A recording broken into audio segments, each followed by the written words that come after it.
The signal came from the wrong direction. That was the first thing Veth noticed.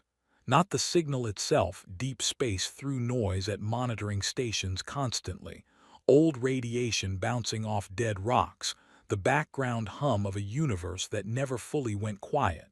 Signals were common. Signals from the wrong direction were not. She pulled the data thread and looked at it.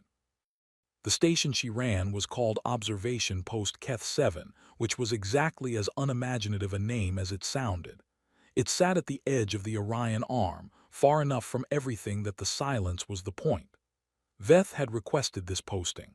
She liked silence. She liked data that did not argue back. She had been here for 11 years, cataloging, filing, watching the dark say nothing. Now the dark was saying something. She ran the signal through the first filter. It came back clean, not natural, not stellar noise, not the usual candidate for review category that she would file and forget. It was structured. Someone had made it. She ran it through the second filter, which checked against all known active frequencies used by council species. Nothing matched.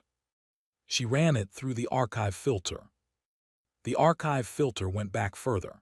It checked against frequencies used by civilizations that no longer transmitted dead cultures, abandoned outposts, the radio ghosts of species that had collapsed or migrated or simply stopped. The archive was large. The search took 4 minutes. It came back with a match. Veth looked at the match for a long time. She looked at it the way she looked at data that was clearly telling her something she did not want to hear. Then she looked at the source tag on the matched frequency. The tag read ISV Anabasis, Earth Colonial Vessel, last confirmed transmission 287 years ago, status lost, classification extinct civilization probable. She sat back in her chair. Earth was not an extinct civilization. Earth was a current, active, dues-paying, mid-tier member of the Galactic Council. Its representatives attended sessions. Its ships used standard council-approved faster-than-light lanes. Its people were present and visible and exactly where they were supposed to be.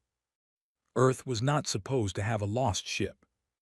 She pulled the Earth file, the full one, not the summary. The summary was what council members used in briefings. 15 pages of developmental tier assessment and resource notes, and the particular diplomatic language that meant asterisk fine, but not impressive. The full file was longer and older and almost nobody read it because Earth had only been in the Council for 60 years and 60 years was not very long, and there was, frankly, a great deal more interesting material to review. The full file had a section on pre-contact history. She found it, she read it. Earth had launched colony ships before first contact. Not 1, 7.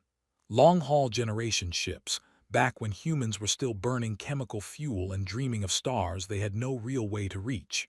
Most had been accounted for, turned back, lost to technical failure, or absorbed into the early contact period when the Council found Earth and Earth found out it was not alone, and everyone had to renegotiate everything. The Anabasis had not been accounted for. It had left Earth's solar system on a heading that took it away from the Council's discovery path. Nobody had been looking in that direction. Earth, at the time of first contact, had listed it as missing and assumed dead. The Council, processing Earth's pre-contact records during the standard intake period, had tagged it extinct civilization probable because that was the tag for things that used to exist and no longer appeared to.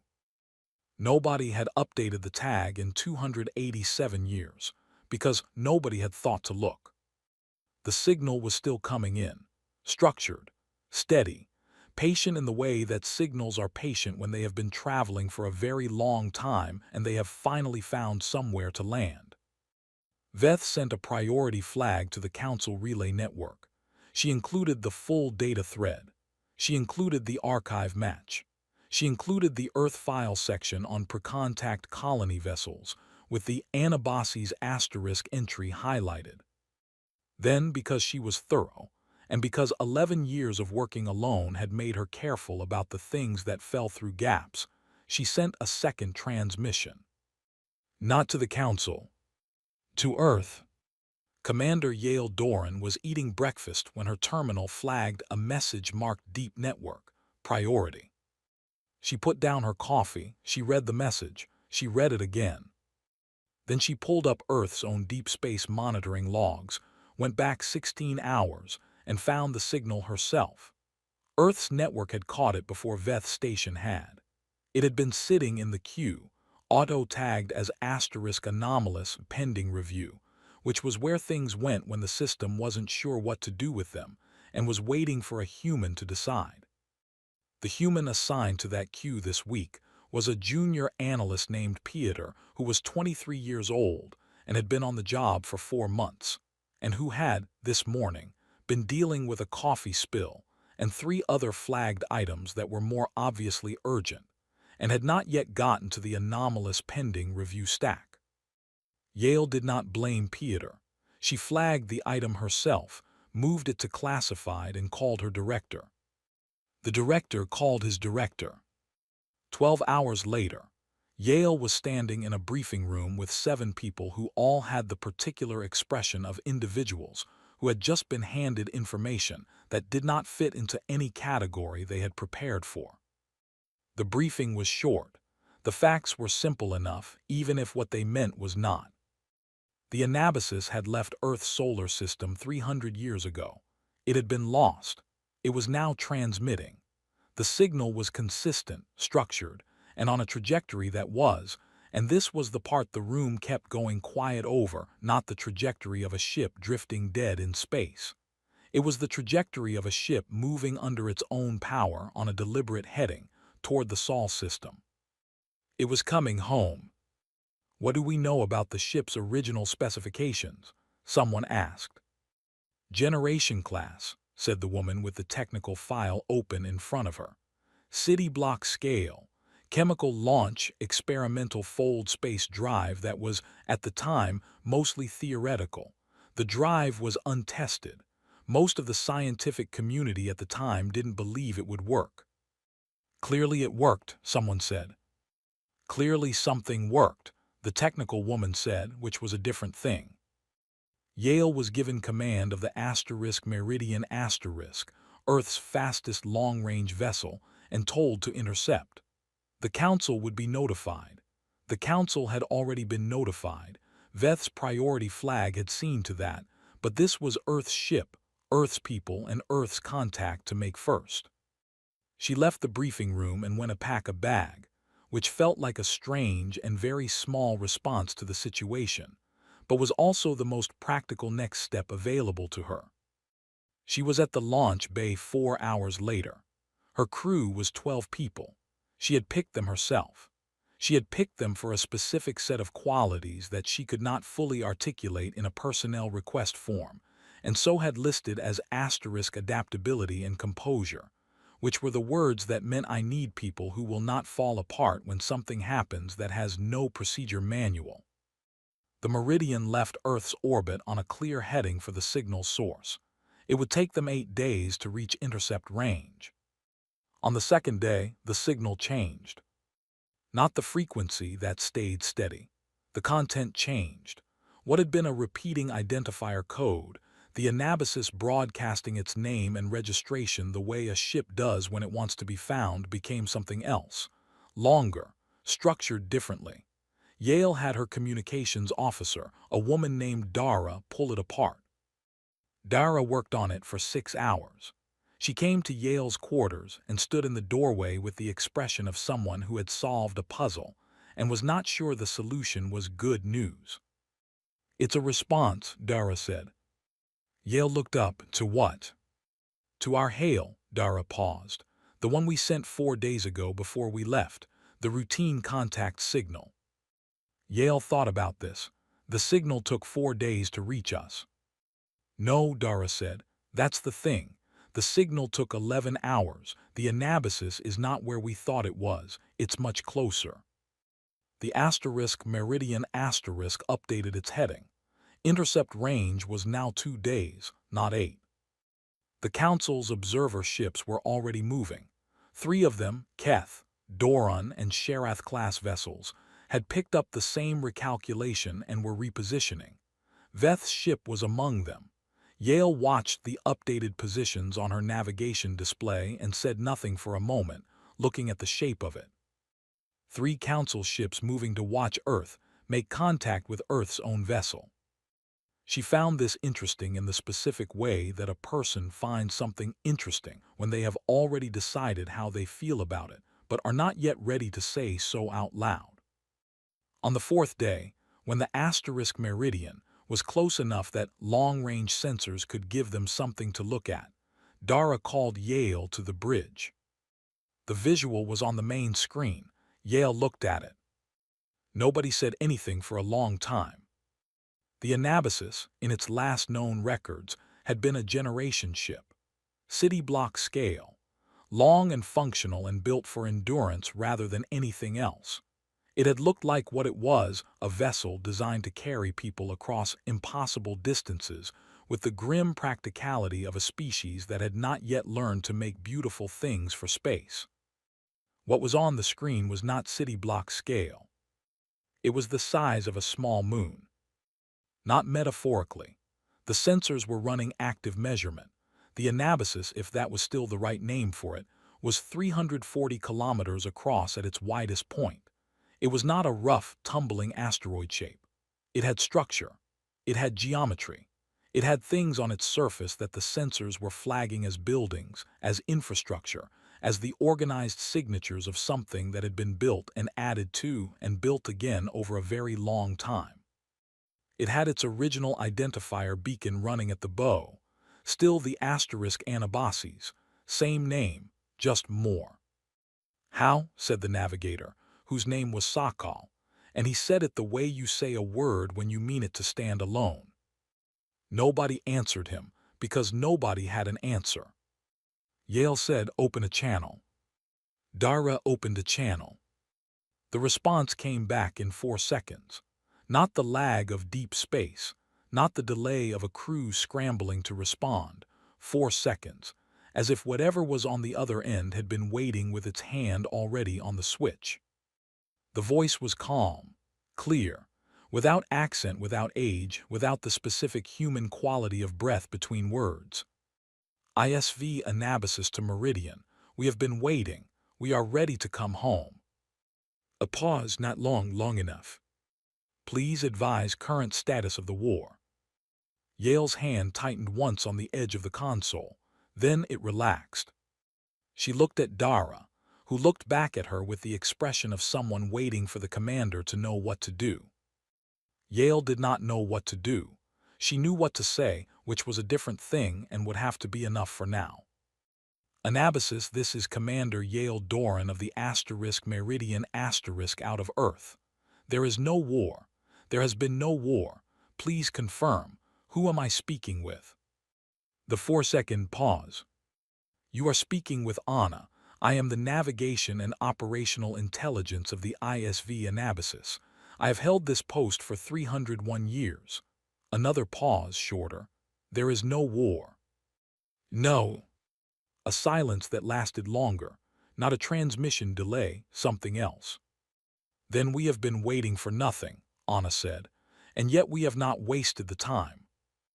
On the observation screen, the Anabasis, vast, impossible, patient, continued its steady heading toward home. Behind it, pulling hard to keep pace and failing, 3 Council ships burned their drives trying to match a speed they had no frame of reference for. And ahead of it, the Sol system waited, 300 years older and completely unprepared.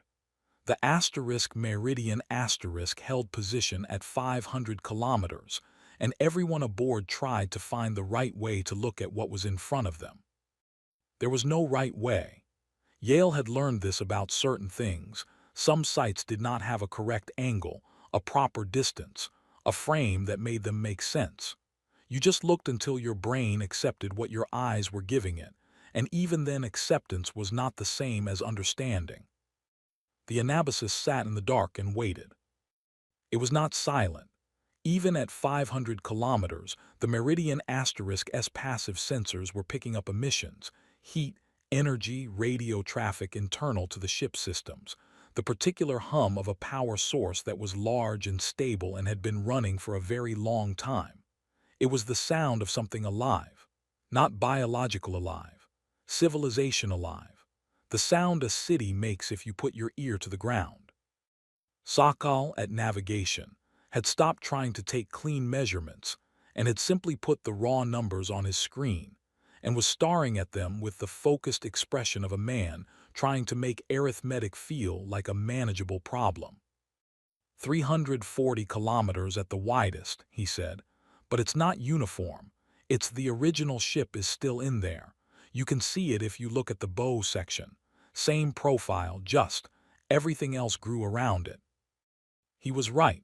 If you knew what the original asterisk Anabasis had looked like, and Yale had pulled the schematics on day 2 of their journey, had memorized the shape of it, you could find it at the front of the structure. A spine, an origin point.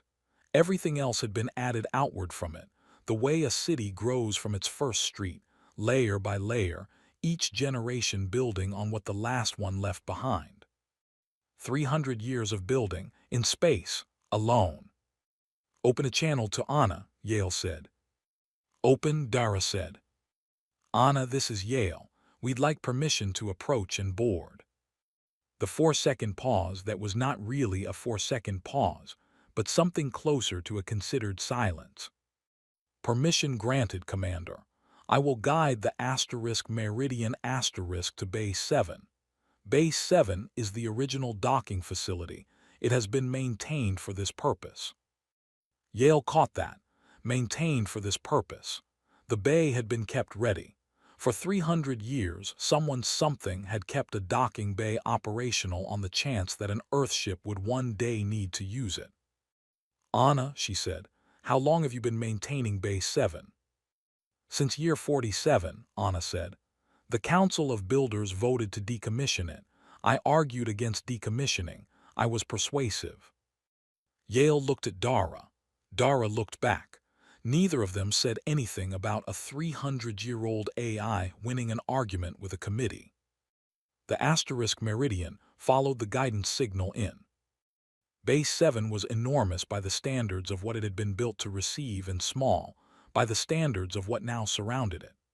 The asterisk meridian slid through the entrance and into a space that could have held 6 ships its size, lit with steady warm light from panels that were old but well kept. The floor marked with faded guidelines that had been repainted recently enough that the paint was not yet scuffed. They had cleaned it. Someone had come in here and cleaned it for them. Yale was the first one off the ship. She had 4 crew behind her. She had told the rest to stay aboard, not because she expected trouble, but because 12 people walking off a ship together felt like a statement she wasn't ready to make yet. The bay was quiet.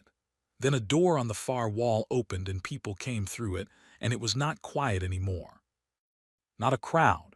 Maybe 30 people, standing in a loose group, and Yale had a moment, a very specific 3-second moment, where she had to adjust something in herself because they looked like humans, like people she might have passed on a street in any city on Earth, and it was the most disorienting thing she had experienced in a career that had included a number of disorienting things.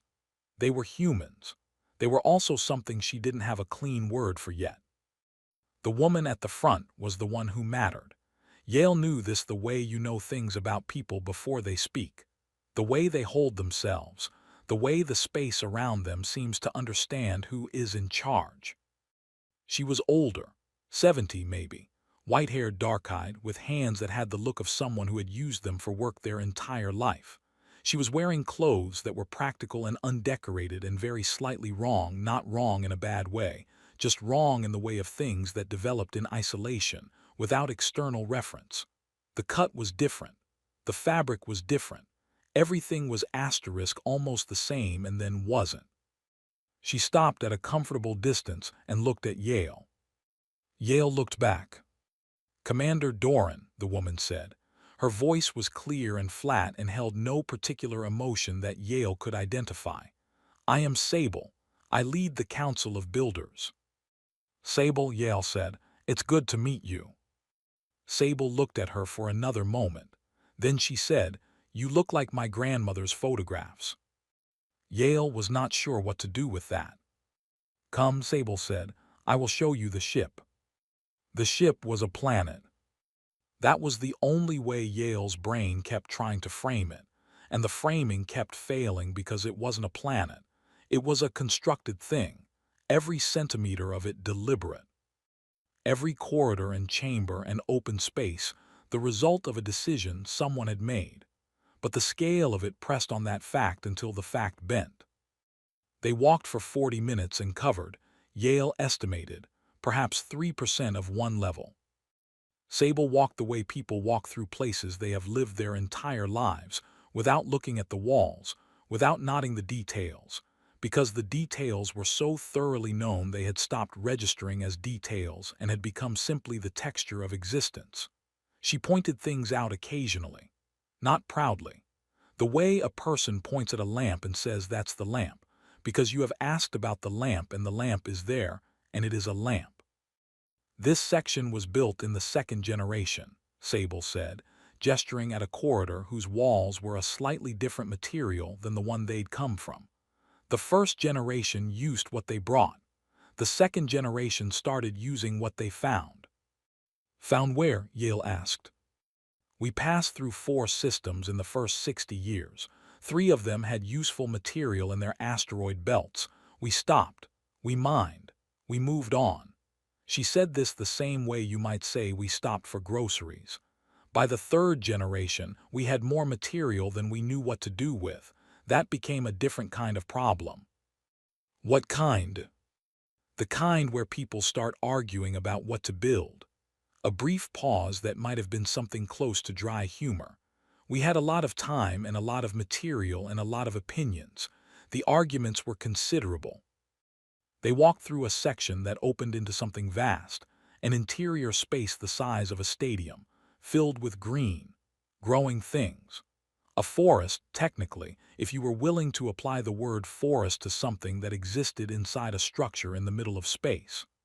Light came from panels overhead that Yale's eyes kept interpreting as sky because they were doing something to the spectrum that was very close to correct. She stopped. Sable stopped with her, without comment, and waited. How? Yale said, which was the same word Sokol had used, and it kept being the only word that fit. Generation 4, Sable said. There was a woman named Kala who had been an agricultural engineer on Earth. She was the daughter of one of the original crew. She said, Sable paused, something shifting very slightly in her expression. She said she was tired of eating recycled protein, and she was going to fix it or she was going to lose her mind, and she wasn't going to lose her mind. She looked at the forest. She fixed it. The Council observer ships had been maintaining a respectful distance, which was what you called it when 3 military-grade vessels holding position at your edge with their sensors running at full passive collection were not quite doing anything aggressive enough to object to formally. Yale had an answer prepared for when they made contact. She didn't have to wait long. The message came through the *Meridian *S relay while she was still inside the *Anabasis. Dara patched it to her earpiece with a brief *Council observer lead vessel, commander in her ear first. The voice on the channel was Keth. Careful, measured, the particular cadence of a species whose language had 17 ways to express degrees of official significance, and used all of them constantly. Commander Doran, this is Senior Analyst Veth, representing Council Observer Group 17. We wish to formally request access to the ISV Anabasis for the purpose of preliminary assessment. Thank you, Analyst Veth, Yale said. This is an Earth contact event. The Anabasis and her people are Earth citizens returning home. We'll handle the welcome ourselves. A pause. The Keth kind, which was different from Anna's kind, shorter, sharper, the pause of someone recalibrating rather than considering. Commander, the Anabasis represents a vessel of significance. It represents our people, Yale said. We'll be in touch when there's something to share. She closed the channel. Sable, who had heard all of this, said nothing. She looked at Yale with an expression that was not quite approval, but was the shape of something that might become it. They were in a corridor again, moving toward a part of the ship Sable had called Asterisk, the old section, with a weight in the words that Yale had stored to come back to later. "The Council wants to study us," Sable said, not a question. "Yes. How does the Council regard humans currently?" Yale thought about how to answer that. She had a range of options between full honesty and diplomatic softening. She chose the version closest to the truth because she had a feeling Sable would know the difference. "We're tolerated," she said. "We're mid-tier on their developmental scale. We're considered capable but not particularly significant. The general view is that we're coming along." Sable was quiet for a moment. "Coming along," she said. "That's the phrasing." They walked. The corridor narrowed and then opened into a junction, and Sable stopped and turned and looked at Yale with something that had moved past the edge of dry and into something harder. "We heard Earth found faster-than-light travel 40 years after we left," she said. "We had our own method by then. We didn't come back because we thought you'd catch up." Yale said nothing. "We thought you'd find us," Sable said. "We thought, the generation that thought this, my great-grandmother's generation, that Earth would develop, would expand, would come out into the galaxy, and eventually someone would come down this arm of space and see us." She looked at the corridor wall. Old material, first generation. No one came. The weight of that sentence was not dramatic. It was just heavy. The weight of a fact that had been carried for a very long time by people who were not here to set it down, passed to the next generation and the next, and now sitting in this corridor being said out loud for the first time to someone from the place the fact was about. "Why didn't you come back?" Yale asked. Sable looked at her. "Because by the time we understood that no one was coming, we had stopped needing anyone to." She said it without bitterness, which somehow made it worse. "We had a life. We had a purpose. We had people who had been born on this ship and died on this ship and had never known anything else and did not consider that a tragedy." A pause. "I am one of those people." "But you're going back now." "We are going back now," Sable agreed. "Because Anna said we should, and because," she stopped, started again, "because the people who built this ship came from somewhere, and that somewhere is still there, and there is a difference between not needing a thing and not wanting it." She started walking again. "Anna argued very persuasively," she added, and this time there was something in the words that was almost warm. On the observer ships, Veth was reviewing her sensor data with the expression she wore when data was telling her something, and she was making herself hear it correctly before she responded to it. Her engineering team had flagged the Anabasis drive signature during the approach window. They had run it through the standard classification library. It had not matched. They had run it through the extended archive. It had not matched there either. It matched nothing they had on record, because it was nothing they had on record. The drive the Anabasis used was not the faster-than-light method humans had developed 60 years ago. It was not any variant of any method any council species had developed or documented or encountered. It was something built from scratch by people who had no other option, developed in the particular pressurized environment of a closed system, with no external knowledge market to buy from, and no neighboring species to learn from. They had invented something new. Veth sat with this information for a long time.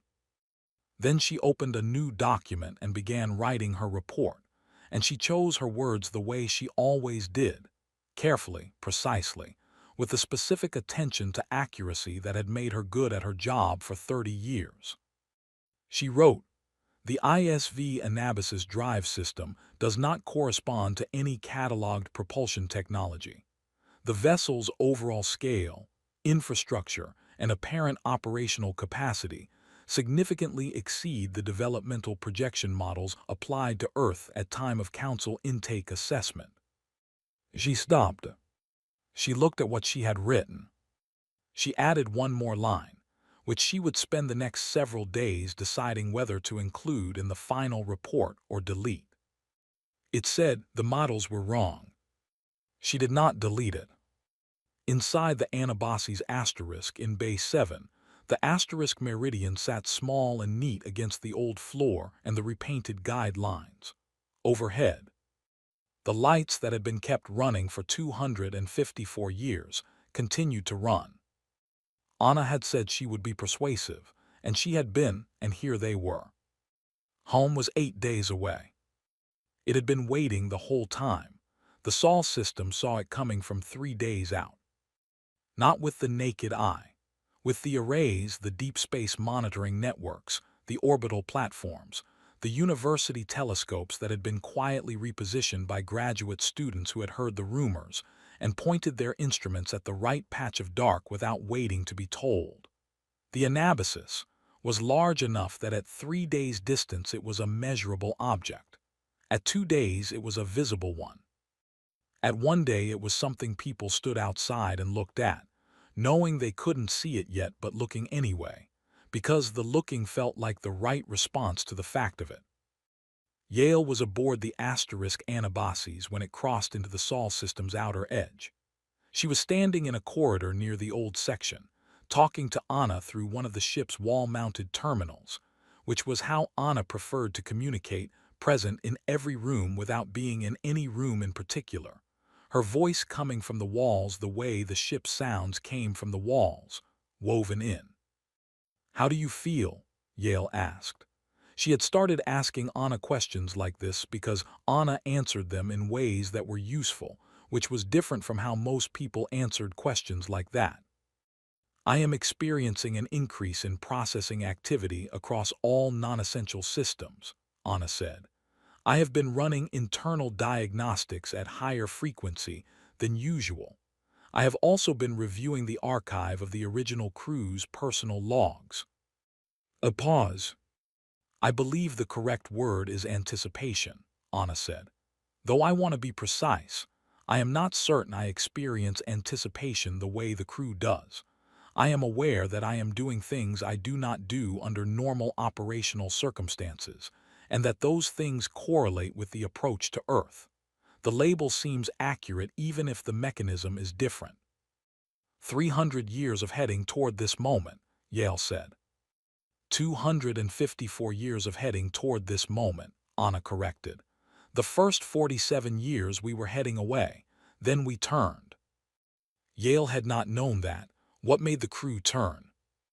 The pause was longer this time. "A vote," Anna said.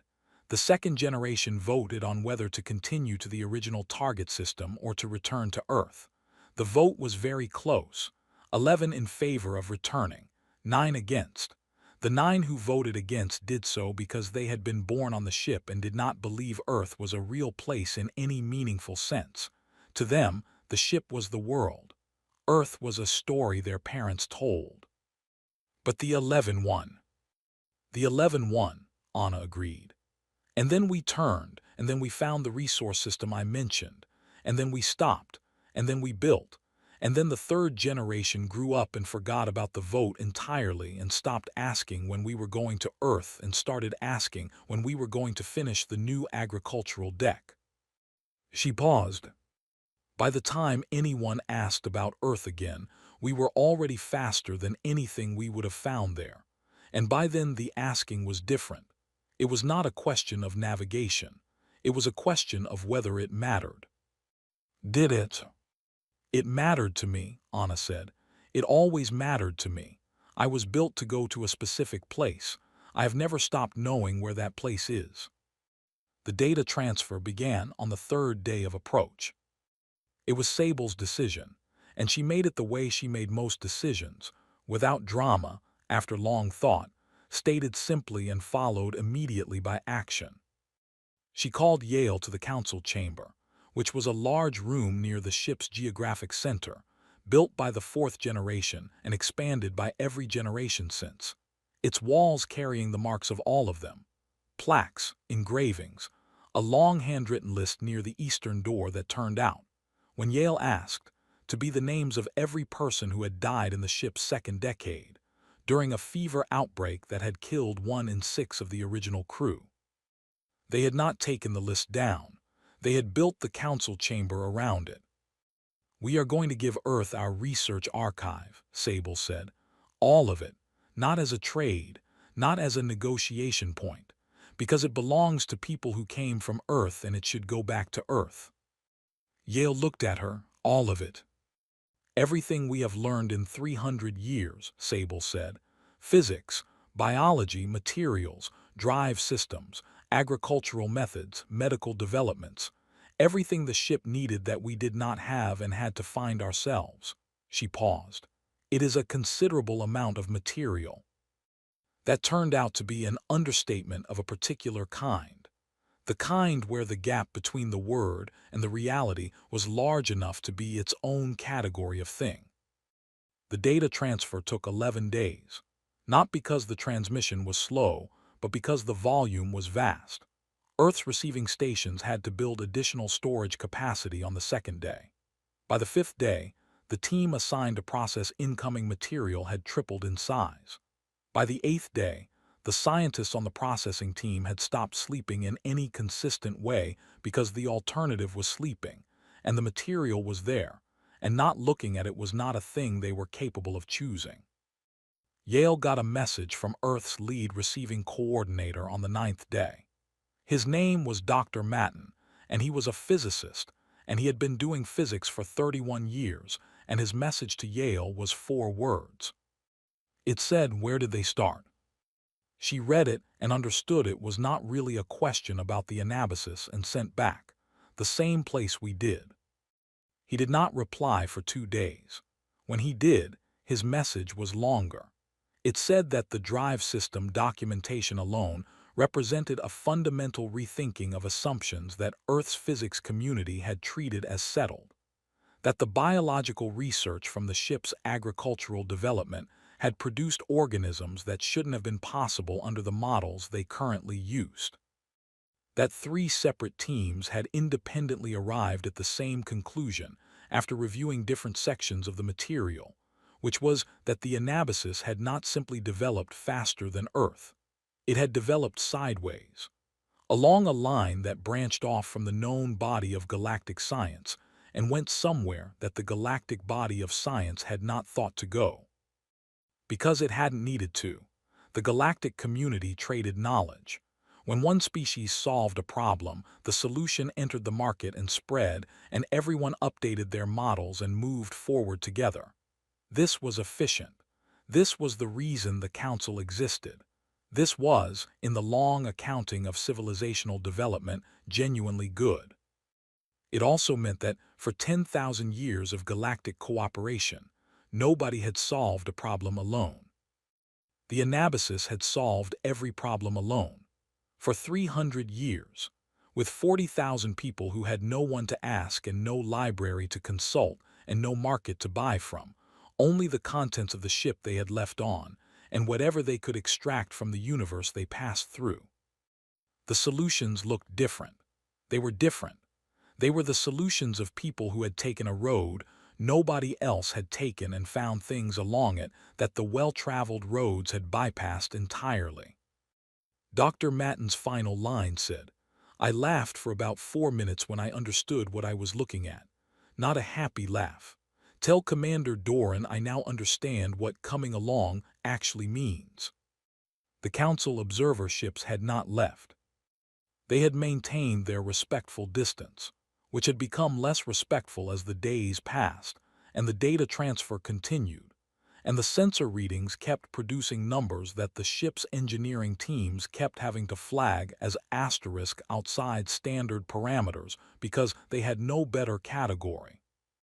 On the 7th day of the transfer, Veth sent a formal request to the asterisk meridian asterisk for a meeting, not a council request, a personal one. She specified this twice, which was a significant thing for a Keth official to do, and Yale noted it and agreed. They met in the asterisk meridian asterisk S small conference room, which was built for 12 people, and felt crowded with 2, because one of the 2 was carrying the weight of something she had been working out how to say. Veth was tall, Keth were tall. She had the coloring of her species, pale in the specific way of things that evolved under a dim star, and the stillness that Keth defaulted to when they were thinking, which was most of the time. She sat across from Yale and placed her hands flat on the table and looked at them for a moment. "I want to be precise about what I am about to say," she said, "because precision is important to me, and because what I am about to say I have never said before in any form." Yale waited. "I reviewed our intake assessment of Earth, the full assessment conducted at the time of first contact. I then reviewed the 60 years of observational reports filed since." She paused. "I then went back and reviewed the models we used to build the developmental tier system for Earth's classification. And the models assumed," Veth said carefully, "that a species progresses at a rate determined by access to the galactic knowledge market. The more access, the faster the development. The less access, the slower. It is a reasonable assumption. It is supported by the developmental history of every species currently in the Council." She looked up from her hands. "It did not account for what happens to a species that has no access to the market at all. We did not account for it because it had not happened. No species in Council history developed in complete isolation for longer than 2 generations before contact was made." "The anabasis was 12 generations," Yale said. 12 generations," Veth said. "Isolated, with finite starting resources, with no one to ask and nothing to buy." She was quiet for a moment. "Our models said that a species in those conditions would stagnate, would decline, would solve immediate survival problems and nothing more because there is no incentive structure for development beyond survival in an isolated population." Yale looked at her. "Our models," Veth said, "were wrong." She said it the same way she had written it. Flat, precise, with the specific quality of a person who has built their career on the accuracy of a framework and has found the framework failing and is choosing to say so out loud instead of quietly adjusting the numbers until they fit. "The anabasis did not stagnate," Veth continued. "It developed, rapidly, in directions we did not predict. And now I am sitting in front of you trying to understand why, and the best answer I have is that your people had no one to ask, and so they had to ask the universe directly." She paused. "The universe appears to have answered." Yale said nothing for a moment. Then she said, "What will you put in your report?" Veth looked at her. Something moved in her expression that Yale could not fully read because it was a Keth expression, and Keth expressions were designed for a different face than the one she was used to reading. But the shape of it was familiar. It was the shape of something uncomfortable being said anyway. "I will put the truth," Veth said. "I am good at my job. Being good at my job requires saying true things even when the true things are inconvenient." A pause. "The Council will not enjoy the report." "Will you include the drive data?" "I will include what I observed. What I observed is that the anabasis moved at a speed our ships could not match. I will include our attempts to analyze the drive signature. I will include the fact that the analysis produced no match in any catalog we maintain." She paused. "I will include the conclusion that this represents a significant gap in our understanding." Significant gap. In Keth language, Yale knew, that phrase was doing the same work as a smaller word in a different language. A word like asterisk terror. "Thank you for meeting with me," Veth said. She stood. She was precise about that too. The meeting was over when the meeting was over. "I wanted to tell you directly. I thought you should hear it from someone who was wrong, stated plainly." She left. Yale sat in the conference room for a while after. On the 11th day of the transfer, Sable came to find her. This was unusual. It was the first time Sable had come to her rather than waiting for Yale to come to her, and the difference in it was noticeable. Sable walked into the corridor where Yale was standing reviewing messages and stopped beside her without preamble. "Anna wants to show you something," Sable said. "You should see it." Yale followed her through corridors she was beginning to recognize. She had learned pieces of the Anabasis the way you learn a new city, not all at once but in patches, this route and that junction, and the section with the green forest panels where the light did something almost right. They went further than Yale had been before, deeper into the old section, where the corridors were narrower, and the material was the original material, and the air had a quality she could not name except that it felt older. They stopped outside a door. "This room is not on the public records," Sable said. "Anna knows where it is, I know where it is, a few others." She paused. "My grandmother showed it to me, her grandmother showed it to her." She opened the door. The room was small. One chair, a terminal on a low table. The walls were the original material and they had not been touched, no additions, no upgrades, the same panels that had been here when the ship left Earth, preserved with the careful deliberateness of something considered too important to update. The terminal had one file on it, old format, pre-Council Earth encoding. "Play it," Sable said. Yale sat in the chair and played it. The woman on the recording was old. Not Sable old, older. The old of someone in the back end of a hard life. The kind of old that comes with an accounting.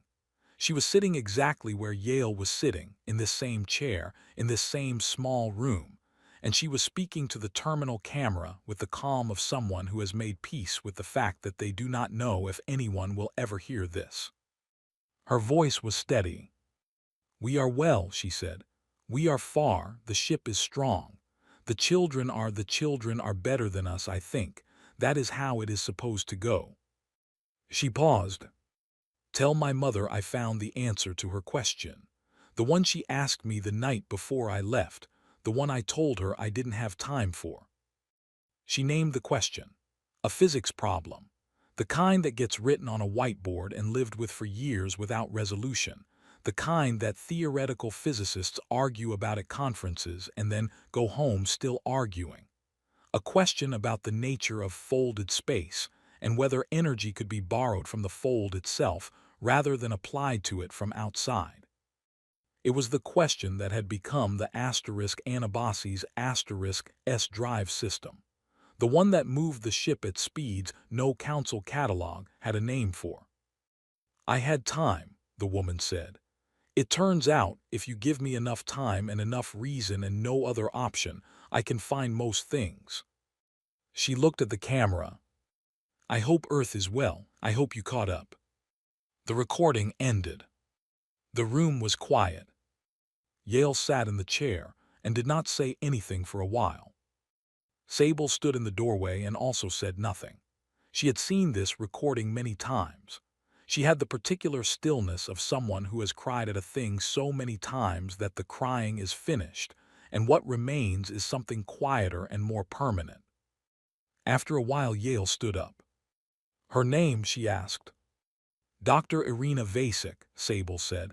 "First generation, lead physicist. She died in year 61. A pause. Her daughter built the first prototype drive. Her granddaughter made it work." Yale looked at the terminal.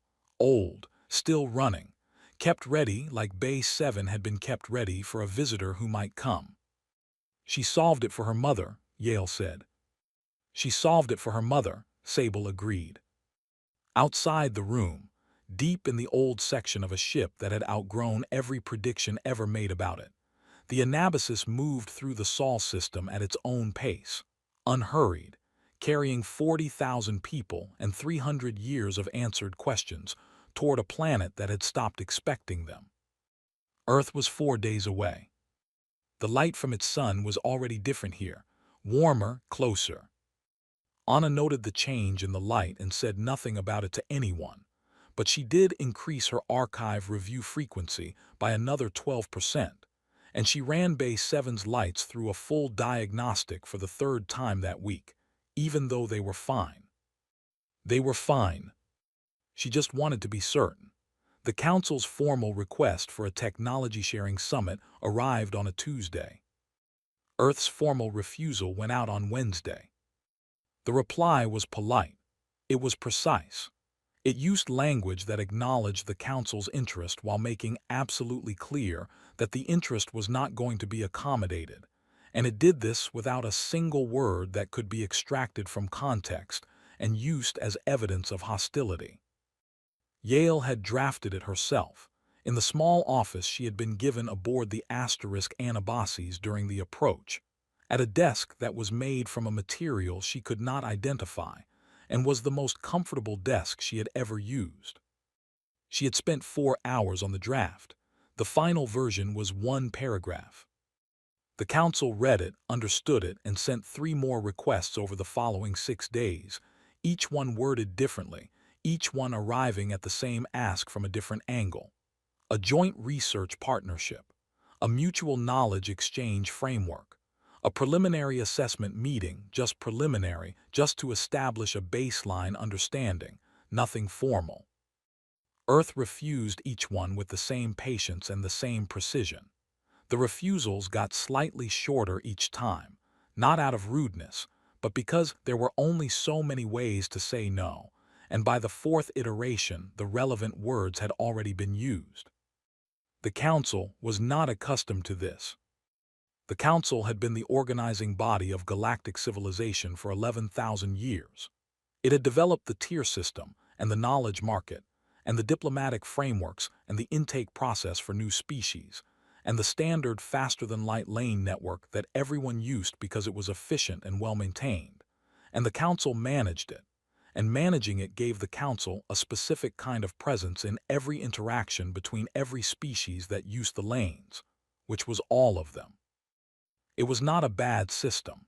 It had produced a stable galaxy for 11,000 years, which was genuinely difficult and genuinely worth respecting. It had also produced a galaxy in which every species developed in relation to the Council's infrastructure, within the Council's knowledge market, along development paths that the Council's tier system had, over 11,000 years, come to treat as the only paths. Not out of malice, out of the specific blindness that comes from never having been surprised. The Anabasis was a surprise. The Council did not handle it well. The Doran warship entered the Sol system on a Saturday. No advance notice, no clearance request. It came through the outer boundary on a heading that was not aggressive, not weapons-ready, not maneuvering for position, but was the kind of heading that said "I am here, and I am not asking, and I would like you to notice that I am not asking in the particular language of species that have been the largest thing in the room for so long they have forgotten how to enter a room quietly." The Doran were the Council's most militarily capable species. This was not a secret and was not meant to be. The point of being the most militarily capable species was that everyone knew it, and everyone knowing it meant that very few situations ever required the capability to be demonstrated.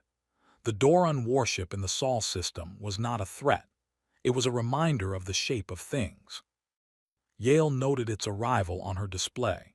She noted the heading.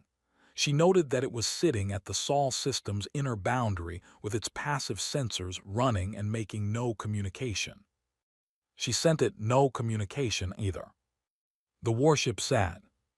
Yale went back to her work, which was the ongoing conversation between Earth's government and the Anabasis Asterisk Council of Builders about the question of what came next. The question of what came next was large and had many parts and was going to take a long time to answer properly. And in the meantime, there were 40,000 people living on a ship, the size of a small moon, who needed the immediate logistics of resupply and communication infrastructure, and legal status clarified before the larger questions could be approached. The logistics were interesting in the specific way that things are interesting when the scale of them keeps revealing new layers. The Anabasis did not need resupply of most things. It had been self-sufficient for 300 years, and self-sufficient was what it remained. What it needed was the things that could only come from contact with a larger civilization: medical records, legal continuity. The particular human need for documents that say you exist in the eyes of systems that were not there when you were born. 40,000 people with no birth records that any current government recognized. No citizenship documentation. No legal identity within any framework that Earth's laws, or the Council's laws, had a category for. Sable had looked at this problem when Yale raised it and said, "We have our own records, 12 generations of them, every person born on this ship, documented by Anna." "Earth will accept Anna's records," Yale said. "The Council may not." "Then the Council's position is that 40,000 people do not exist," Sable said. "That's what we're trying to avoid." "I understand," Sable said. "I am describing the shape of the problem so we are both looking at the same shape." It was the most diplomatic thing Yale had heard her say. The legal question was still being worked when the second thing happened. The distress call came from Ganymede Station, a mining and research facility on Jupiter's largest moon, 1,200 people, operational for 40 years. The call went to Earth's emergency network first, and to the *Meridian *S relay half a second later.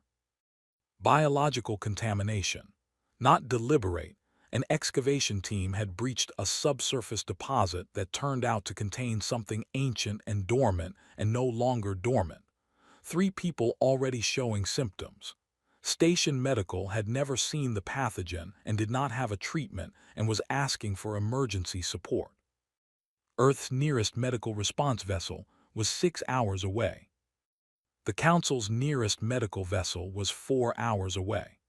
It sent an immediate offer of assistance, which was genuinely helpful and also strategically timed in the way that things are strategically timed when the entities offering them are aware that helpfulness in the right moment creates obligations.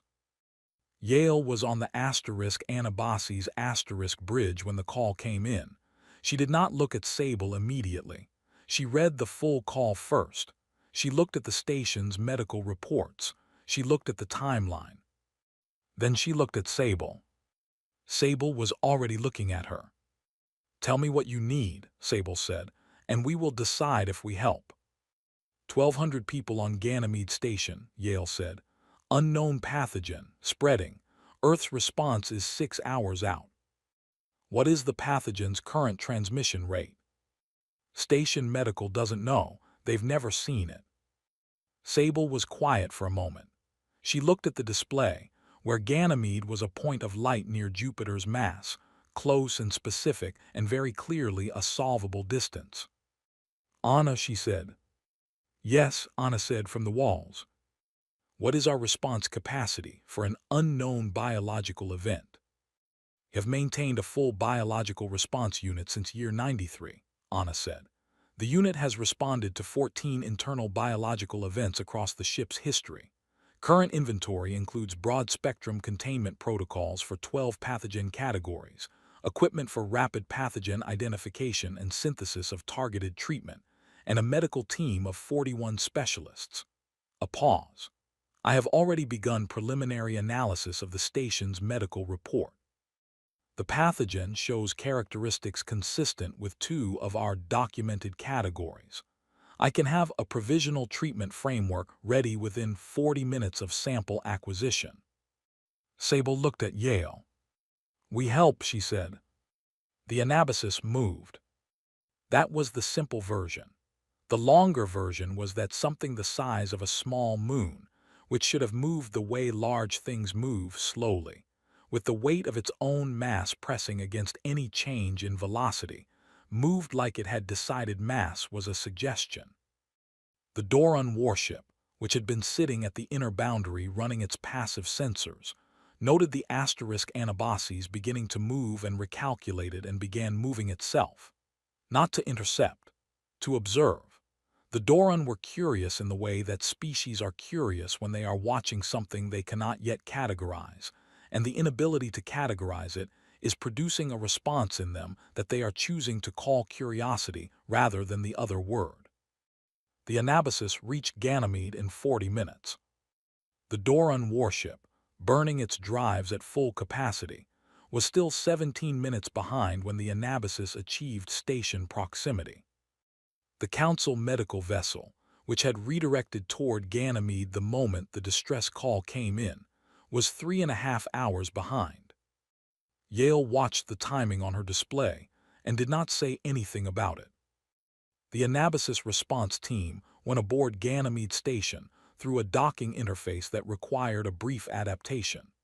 The station's connectors were standard console design, and the Anabasis had not used standard console design in 200 years. But Anna had the schematics, and the adaptation hardware was fabricated in 11 minutes, which Yale would have said was impossible before this week. The medical team that came through was 41 people.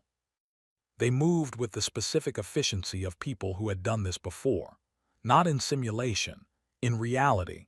14 real biological events across 300 years had produced 41 specialists who understood that speed was not the same as rushing, and that the difference between the two was precision. Anna's preliminary treatment framework took 38 minutes from sample acquisition. The provisional treatment was tested on samples, refined twice, and administered to the 3 symptomatic patients within 90 minutes of the Anabasis asterisk achieving station proximity. 2 hours after arrival, the station commander filed a report with Earth's emergency network. The report was factual and detailed and used careful professional language throughout. The last line said, "They had answers for things we didn't know were questions yet." The pathogen was contained. The 3 patients were stable. The 1,200 people on Ganymede Station went back to work. The Council medical vessel arrived 3 hours later to find there was nothing left for it to do. The Doran warship returned to Council space 2 days after the Ganymede response. It sent no formal communication. It filed no incident report. It simply turned and went back the way it came, at a pace that was not hurried and was not its top speed, and was also faster than it had been moving when it arrived. Veth, still aboard her observer ship, watched it go. She was reviewing the sensor data from the Anabasis asterisk S transit to Ganymede for the 4th time, because the first 3 reviews had produced numbers that she kept expecting to find an error in and kept failing to find an error in. The transit speed was what it was. The acceleration profile was what it was. The drive signature that matched nothing in any catalog was still matching nothing in any catalog. She had sent her updated report to the Council 3 days ago. The response had come back in the form of a follow-up request for clarification, which in Council administrative language meant, "We received your report and would like you to consider whether the numbers are correct before we have to act on them." She had sent back a clarification that said the numbers were correct. She had not yet received a response to the clarification. On the 4th day after the Ganymede response, she made a decision that was outside the scope of her official role and would require explanation and might require justification, and was the right thing to do regardless of what it required. She sent a message to Yale Doran, not to the asterisk Meridian asterisk S official relay, to Yale's direct contact, which she had noted during their meeting and filed under personal records rather than official ones, which was a distinction that mattered in Keth professional culture the same way it would have mattered in Earth professional culture. The difference between a formal communication and a person saying something to another person. The message said, "I would like to meet again if you are willing. I have something to tell you that I think you should hear before the Council decides how to respond to my report." Yale agreed. They met in the same small conference room on the asterisk Meridian. Same seats, same table. Veth's hands flat on the surface again, which Yale had decided was the Keth equivalent of a person taking a breath before saying something difficult. "The Council is going to request a meeting with the Anabasis asterisk Council of Builders directly," Veth said.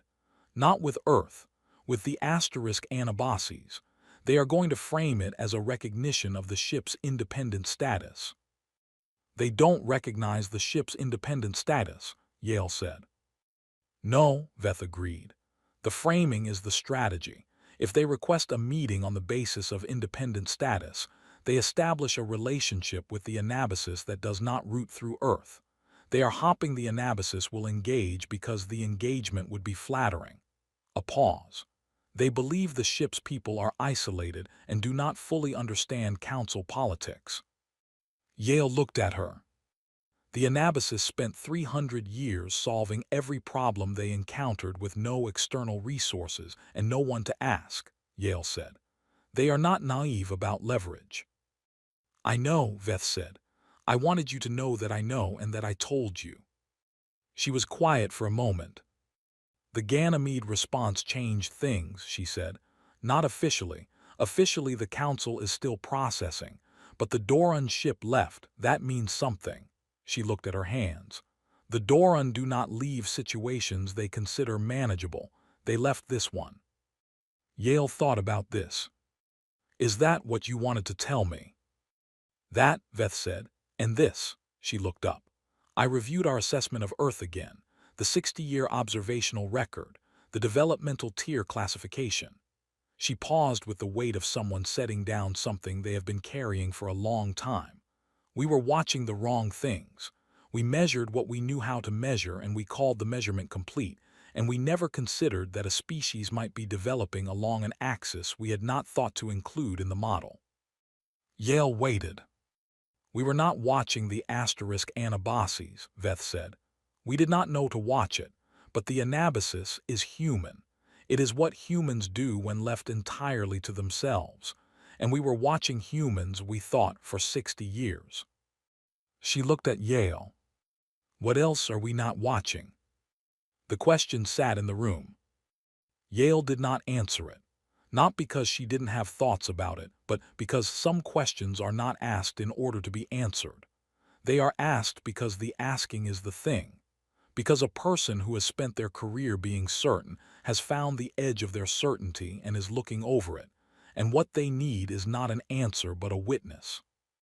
Yale was willing to be that. Thank you, she said, for both meetings.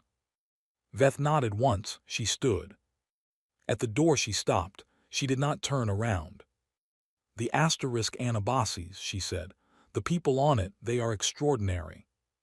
She left. Yale sat in the conference room for a long time after. Outside the small window, Jupiter was a curve of color at the edge of the frame, and Ganymede was a point near it. And somewhere between them, 1,200 people were alive who had been 6 hours from a very different outcome. The Anabasis was already back in position above Earth. It had not rushed on the return either. It had moved at the pace it chose, which was the only pace it had ever moved at, and it had arrived back where it wanted to be, and it had held position there the way it held everything, with the absolute steadiness of something that had been built to last, and had lasted and intended to continue doing so. Earth looked at it from below. A second moon. Still and patient and full of things nobody had asked it to build, and it had built anyway, because the alternative was not building them, and the Anabasis had never been very good at the alternative. Sable was on the observation deck when Yale returned. She was looking at Earth. She had been looking at Earth a great deal in the past several days, with an expression that Yale could not fully read and had decided not to try to read directly. Some things you observe from the side. The council will contact you directly, Yale said. They'll frame it as recognizing your independent status. They want a channel to the Anabasis that doesn't root through Earth. Sable continued looking at Earth. I know, she said. Of course she knew. Yale didn't ask how. What will you tell them? Sable was quiet for a moment. That we are glad to be recognized, she said, and that all further communication should root through Earth. She said it the way she said most things. Flat. Final. Without anger, without satisfaction, with the quality of something that has been decided and is now simply a fact in the world. Below them, Earth turned slowly in its old light. The Anabasis held position and said nothing, and was exactly where it intended to be. Earth declared a day of return on a Thursday, which was a practical choice rather than a ceremonial one because Thursday was when the logistics were finally in order, and the legal frameworks were provisionally signed, and the shuttle schedule for the first asterisk Anabasis.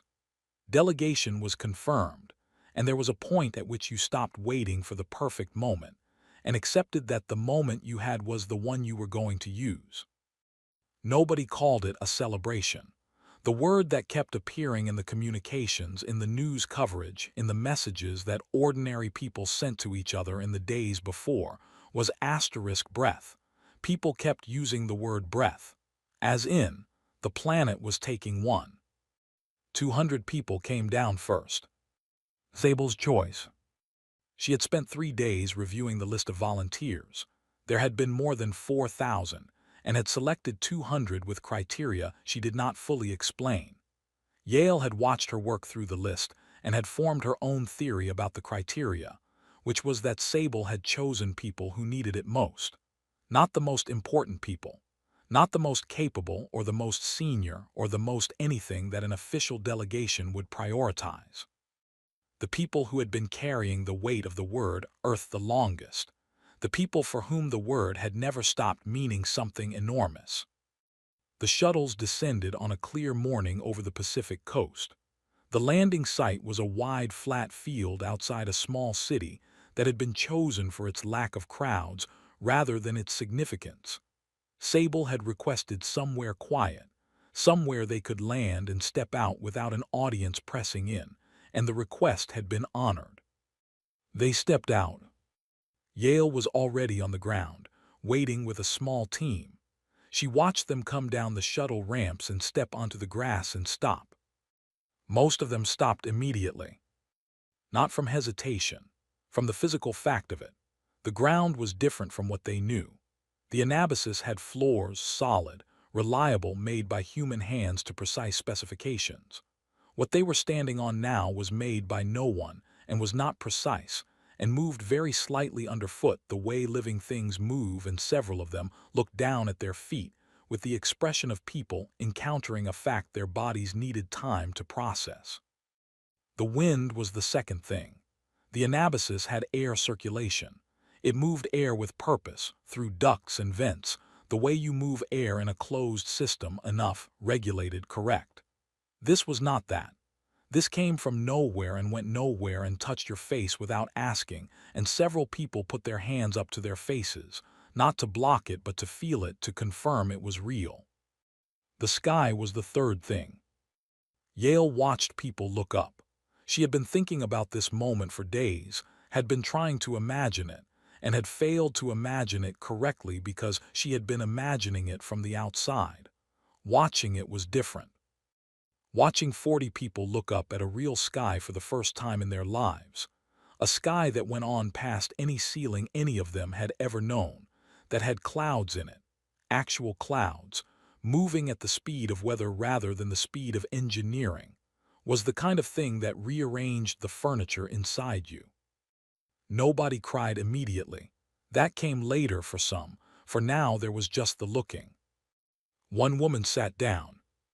She sat down in the grass without looking for a place to sit, without preparation, just folded at the knees and was suddenly on the ground, and she put both hands into the grass and held on.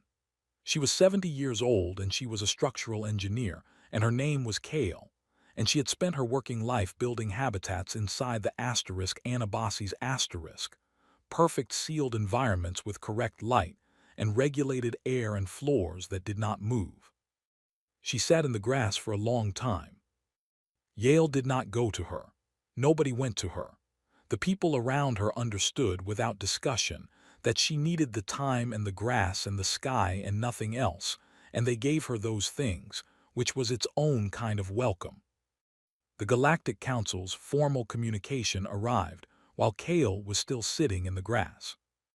Yale read it on her handheld, standing at the edge of the landing field, with the Pacific wind doing the thing it does in the morning on that coast, which is come in low and steady and smell like the ocean even when you can't see it. The communication was long. Council documents were always long. The relevant part was about halfway through, embedded in the careful language of official recognition, which required 17 clauses to say what a person could have said in 2 sentences. The 2 sentences were, The Council recognized the ISV Anabasis as a sovereign vessel, and its people as a distinct cultural community within the human species. The Council acknowledged Earth's right to define the terms of the Anabasis S integration into Earth society and the broader galactic community. Yale read it twice. Veth had written the first draft. This was not in the document. Yale knew it from a short message Veth had sent the night before, which had said, "The draft will circulate tomorrow. It will be amended. The core recognition will remain." I was persuasive. Anna's word. Persuasive. Veth had used it deliberately, and Yale had understood that deliberately, and had not replied because there was nothing to add. The communication used language that no council document had used about Earth in 60 years of membership. Not the language of developmental tier and coming along and mid-range assessment. Language that implied standing.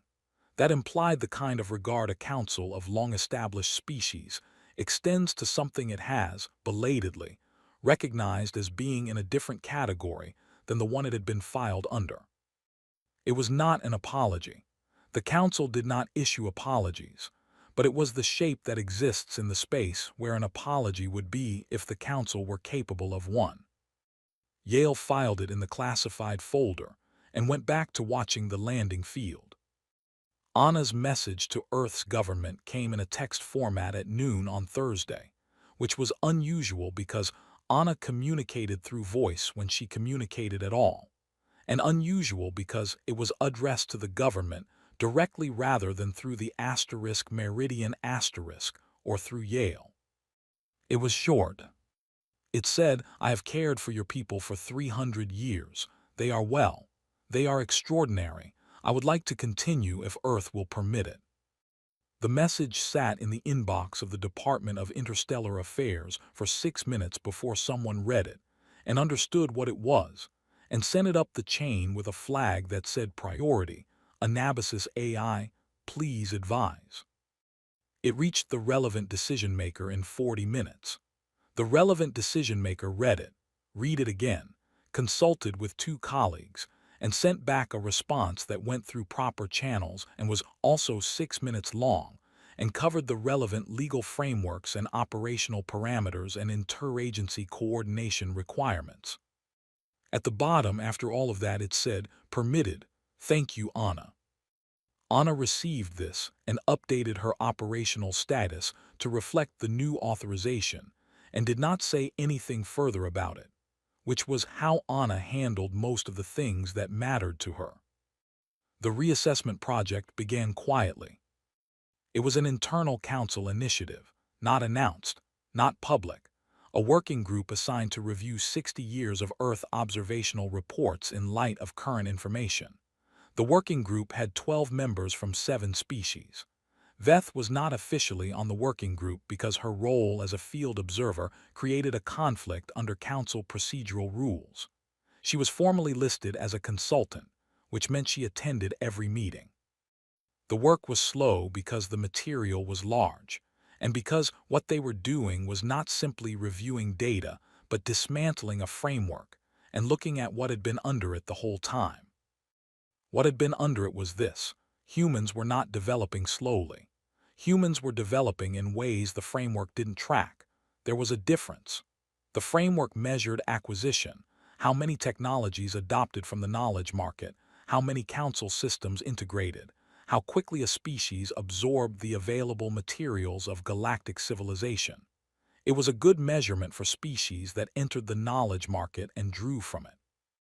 It was not a good measurement for a species that had spent 60 years in the knowledge market while simultaneously having a branch of itself, undetected, untracked, filing no reports, spending 300 years outside the market entirely. The Anabasis had come back with things the market did not have. That meant the market was not complete. If the market was not complete, then the framework that assumed the market was the measure of all development was not complete either. This was the polite version of the conclusion. The working group's draft report used the polite version. Veth, in her consultant capacity, suggested 3 amendments. The final version was more direct. The final version said, in the section titled Summary of Findings, the developmental tier system as currently constituted does not account for isolated civilizational development as a viable alternative pathway. The assumption that galactic knowledge market access is the primary driver of technological development has been shown to be incomplete.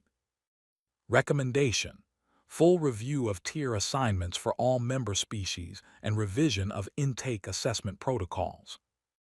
11 of the 12 working group members approved the final version.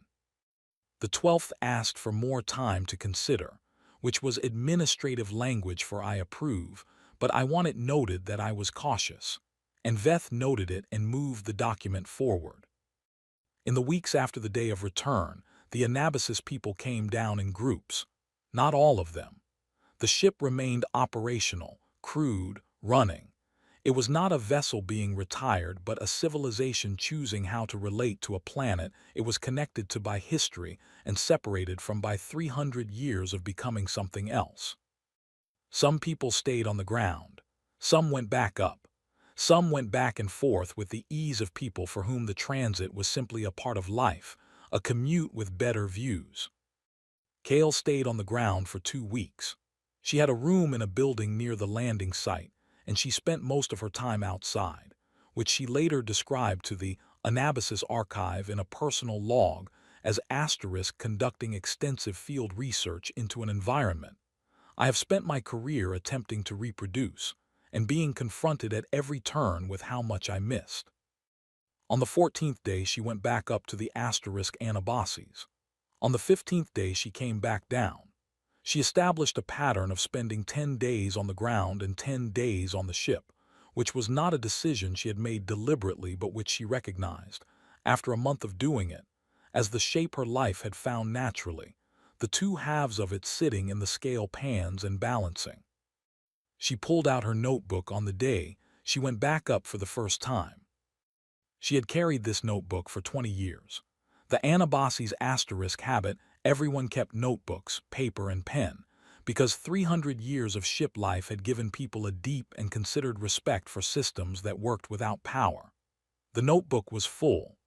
Pages of structural calculations, material notes, design sketches, the working record of a professional life spent building things that would hold. She opened to the first blank page.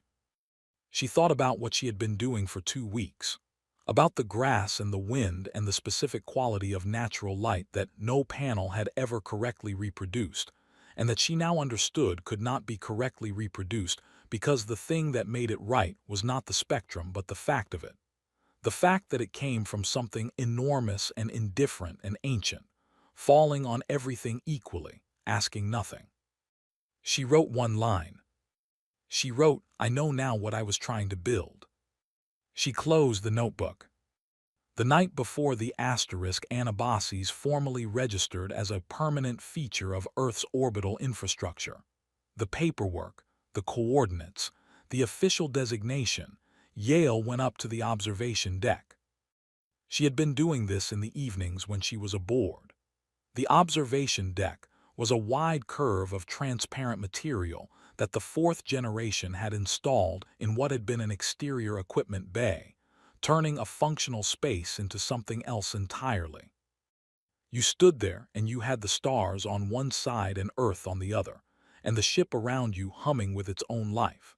And it was one of the few places where the scale of everything became something you could stand inside of rather than something pressing on you from outside. Sable was there. She was almost always there in the evenings. Yale had noticed this without commenting on it and had taken to arriving at the deck with the expectation of company, which had become, over the weeks of the approach and the return and the after, something close to a routine. 2 people standing in the same place at the same time for reasons neither of them had formally discussed. They stood for a while, Earth below, stars above. The ship's hum like a second heartbeat, steady and very old. "The Council sent its recognition document," Yale said. "I know," Sable said. "It was adequate." "It was late," Sable said, which was not a contradiction. They stood. After a while Sable said, "My great-great-grandmother left Earth thinking she was leaving forever. She said it the way she said things that she had held for a long time, not with grief, but with the finish of grief, the thing that remains after grief has done its work and departed. She cried the whole first year. Anna has the recordings." Yale looked at the planet below them. The lights of cities, scattered and warm, the dark of oceans, the slow curve of weather systems moving over the Pacific. "She said she was afraid Earth would forget them," Sable said. Yale was quiet. The question sat between them, specific and enormous and patient, the way the questions on this ship tended to be. They had learned patience from the people who carried them, from 12 generations of people who had learned that time was not the enemy, that what was worth finding was worth waiting to find. "It put you in an archive," Yale said. "Labeled lost, we never deleted it."